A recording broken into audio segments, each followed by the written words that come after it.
Why do we put the dispensation of grace in the Daniel 69 70th week gap? So get with me, Daniel chapter 9, verse 26. And we'll start in Daniel 9, verse 24. Daniel chapter 9, and we're going to start in verse 24. Daniel 9 talks about 70 weeks. We normally think of a week as 7 days. In Daniel 9, these weeks are 7 years. So 70 weeks in that case would be 490 years. 70 times 7 is 490 years. So with that, let's look at verse 24. 70 weeks are determined upon thy people and upon thy holy city, to finish the transgression and to make an end of sins, and to make reconciliation for iniquity, and to bring in everlasting righteousness, and to seal up the vision and prophecy, and to anoint the most holy. Verse 25, know therefore and understand that from the going forth of the commandment to restore and to build Jerusalem unto the Messiah the Prince shall be 7 weeks and 62 weeks. The street shall be built again, and the wall, even in troublous times. So what verse 25 says is from the commandment to restore and to build Jerusalem unto the Messiah. It's how many weeks? It's 7 and 62. So how much is 60?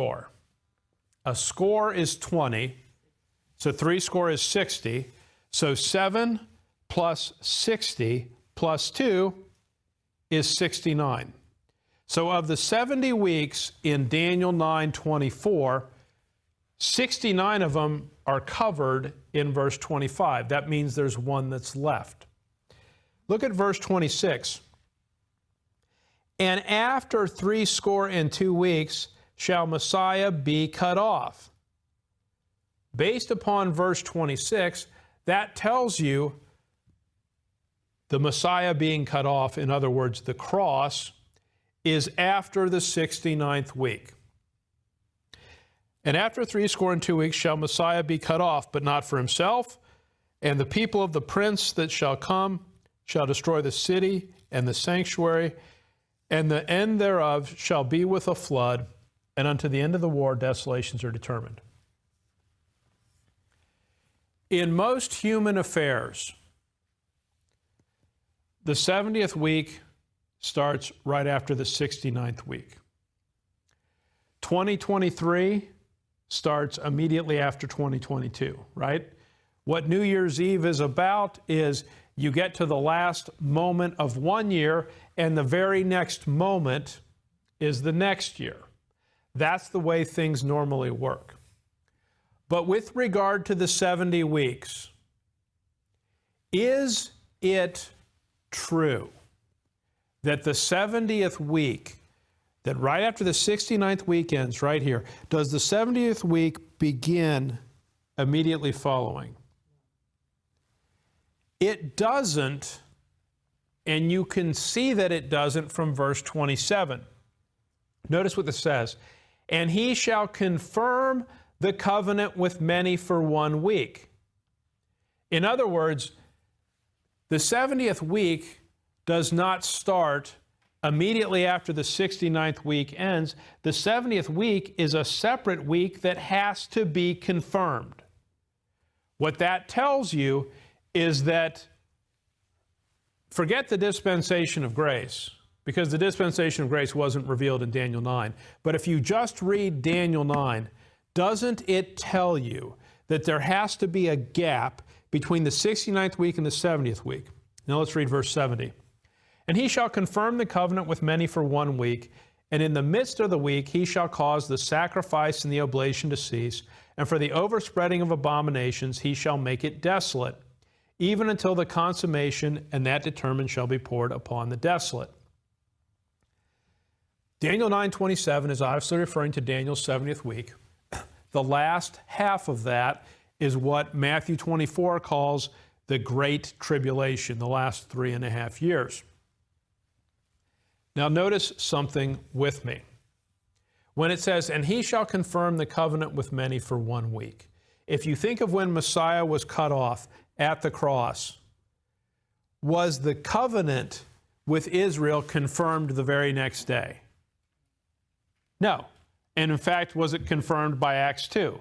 No. Was it confirmed anywhere in the book of Acts? No. Because there is a gap between the 69th week and the 70th week. So now if we look at the chart, after the 69th week, Messiah shall be cut off. That's the cross. And I'm going to go ahead and hide the dispensation of grace. So after the 69th week, the Messiah will be cut off. And then there's some events that take place in the book of Acts.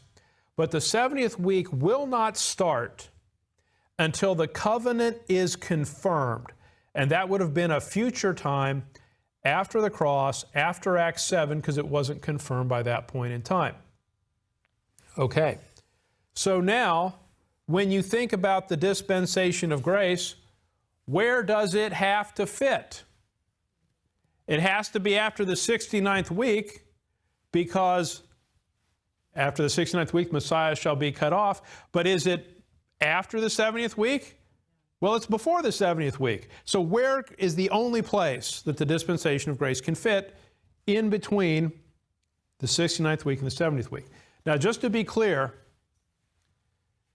the Old Testament was not predicting the dispensation of grace.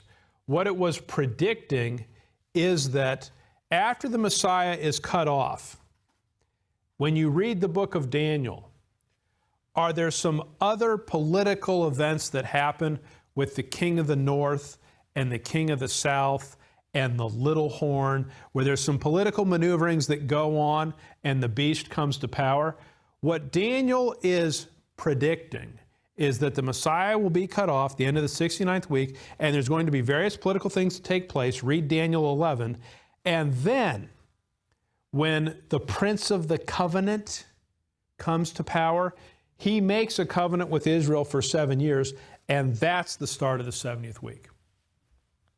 So that's what was prophesied. Later on through Paul, we realize that God decided to also insert in the gap between the 69th week and the 70th week the dispensation of grace. Look with me, if you would, get Matthew chapter, get Matthew 23.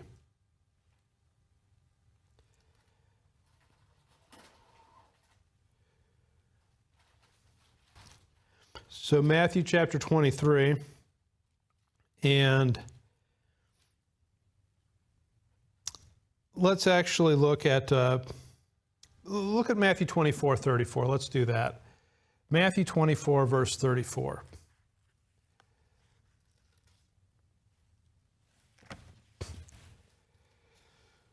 Let's start in verse, well, just for context, look with me at verse 3. So Matthew 24, verse 3. And as he sat upon the Mount of Olives, the disciples came unto him privately, saying, Tell us, when shall these things be? And what shall be the sign of thy coming and of the end of the world? That's the question that's asked of the Lord, and then he gives them a whole bunch of signs. Go down to verse 30. And then shall appear the sign of the Son of Man in heaven. And then shall all the tribes of the earth mourn, and they shall see the Son of Man coming in the clouds of heaven with power and great glory. What event is that? That's the second coming, right? So here's a quiz question. If you need to call someone, you can, but I want you to think about this one and get this one right. Has the second coming already happened? It has not, right? Okay, that's good. So you guys were 100% on that one. That's fantastic. Now, look at verse 34. Verily I say unto you, this generation shall not pass till all these things be fulfilled. So let's hide the dispensation of grace for a minute. So when the Lord is immediately prior to the cross, and he's at the Mount of Olives, and the disciples ask him about the signs of his coming, and he gives them all those signs. He doesn't say it's going to happen within a year. He doesn't say it's going to happen within 10 years. What does he say? This generation shall not pass till all these things be fulfilled. How long does it take a generation to pass in the Scriptures? 40 years. What's the biblical proof of that? How long did Israel have to wander till the generation died out? 40 years. So what the Lord is saying in Matthew 24 is he's not saying all these events will take place in a year or 5 years or 10 years. What he is saying is within 40 years, all these events up to the second coming will happen. Obviously, what occurred is something stopped the prophetic calendar from ticking forward. Guess what it was? It was the dispensation of grace, where God put the prophetic program on hold. So the dispensation of grace, it does fit within the gap between the 69th week and the 70th week, but it was not prophesied. It was not revealed until it was revealed to the Apostle Paul.